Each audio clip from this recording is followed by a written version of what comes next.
Hey guys, it's Jake, and in 2019 I went to Kyoto, Japan, and in this video I'm going to show you the best way to spend your $40 while you're there.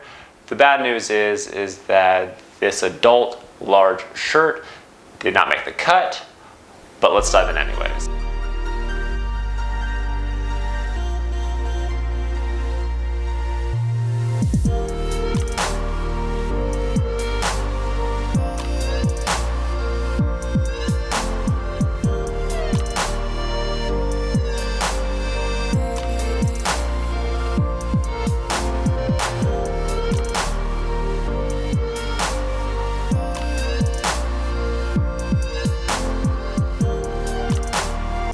Kyoto is considered the cultural capital of Japan and is famous for its numerous classic Buddhist temples.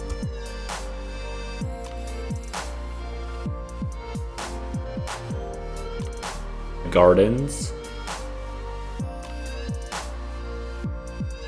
imperial palaces, Shinto shrines, and traditional wooden houses. You might be wondering, what is a Shinto shrine? Well, I got you. A Shinto shrine is a structure that houses one or more kami, which is a holy power in the Shinto religion.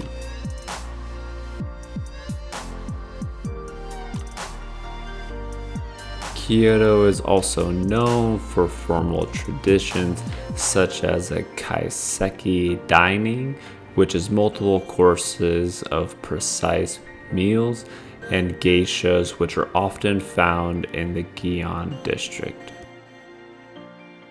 Kyoto is no longer the capital of Japan, but it is home to almost 1.5 million people.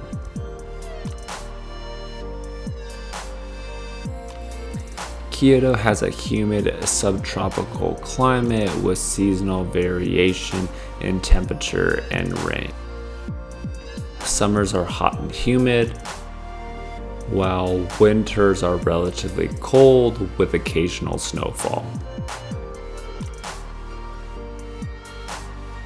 Kyoto's rain season begins around the middle of June and lasts until the end of July, which is when I was there trying to bike around, which was awesome.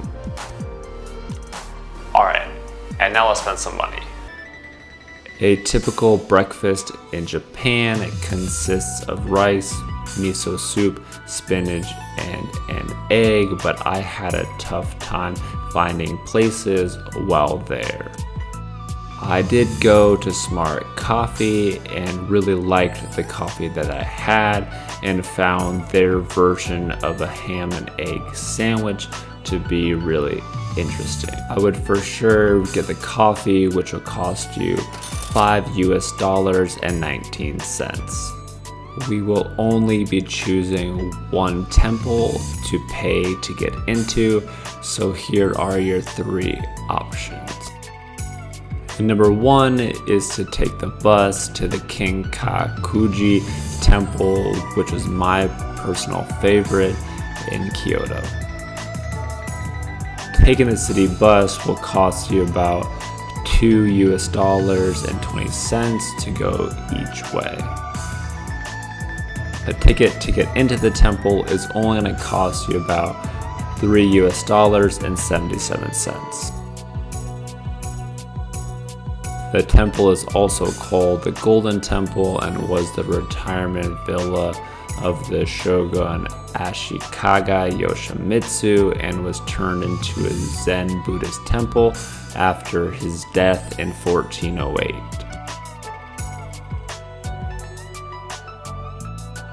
Total cost for option number one is $8.17. Option number two, you can go to the Kinkaji temple for about $4.72. The temple was built in 1482 as a retirement home for Ashikaga Yoshimitsu.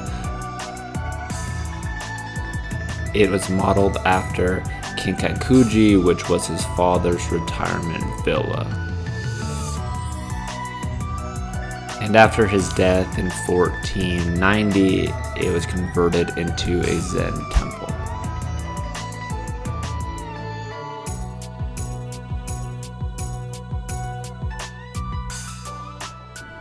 And for option number 3 is to get a ticket to the Aikando temple, which will cost you about $5 and 66 cents.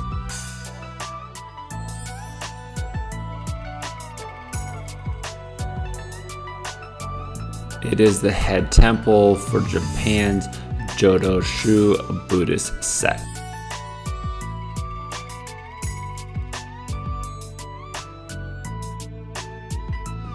The temple is famous for its fall foliage and its prominence in the past as a center of learning.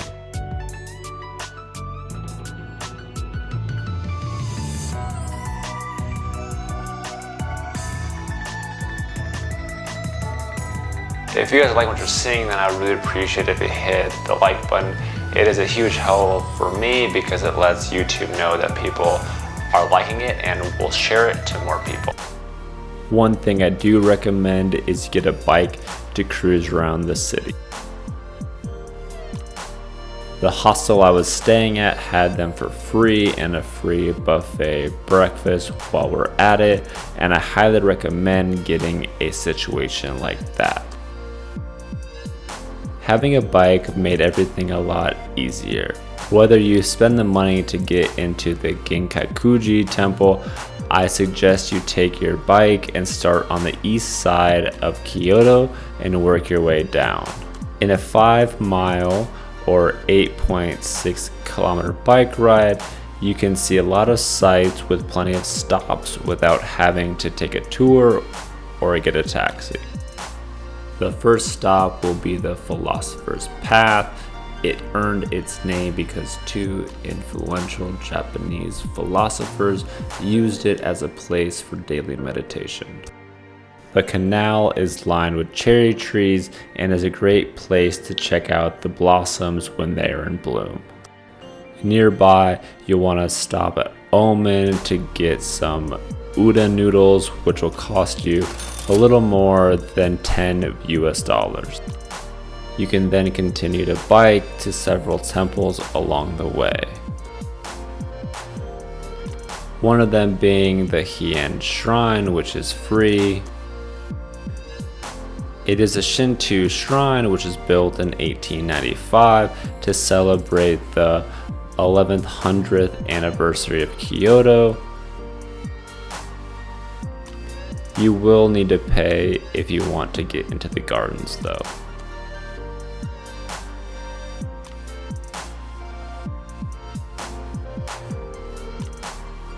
And the next stop is the Kiyomizu-dera,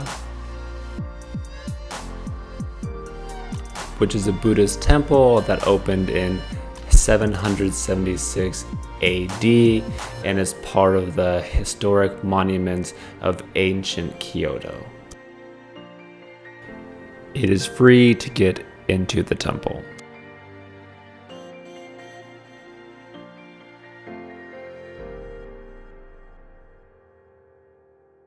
If you guys want to be around, if you want to post my next video, do not forget to subscribe. And the final stop is the Fushimi Inari Taisha. This is one of the most iconic things to do while in Kyoto. Inari is the god or kami of rice and agriculture.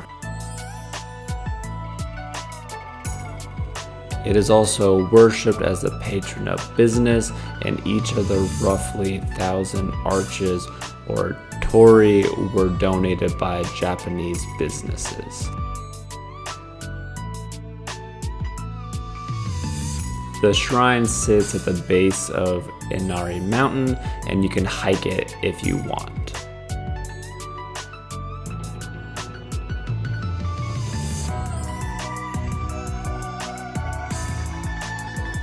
The hike is pretty easy, and about halfway up, there's a lookout that I recommend you stop at if you're wanting a view.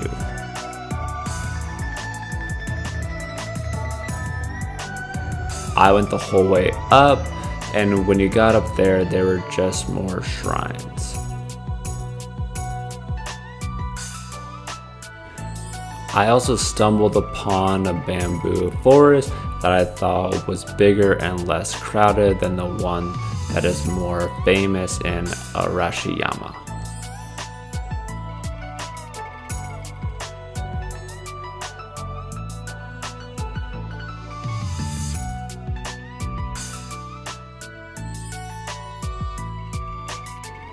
When you have seen all of the temples that you want, then you can bike back to downtown and stop at the Nishiki market before grabbing dinner.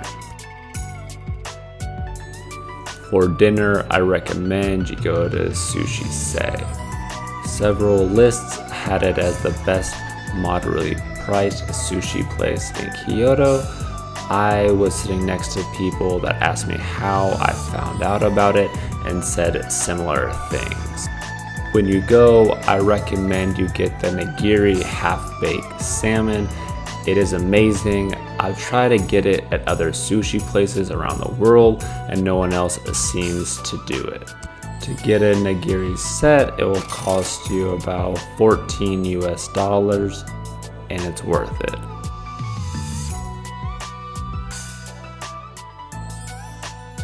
You can then cruise over to the Pantancho neighborhood, which is famous for the preservation of traditional architecture and entertainment.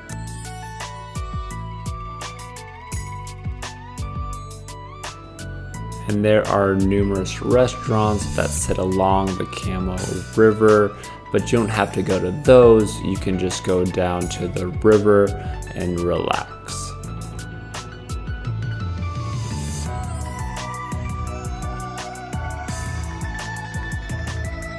Overall, I really liked my time in Kyoto and wish I was there for longer. The hard part is to try to maximize the time that you have because there's so much to do. But if you guys want to see what I did when I was there, I'll put the link down in the description. And I have other articles for things like what to do, where to eat, and more. And do not forget that if you want to be around for when I post my newest video, then you should subscribe. Until next time.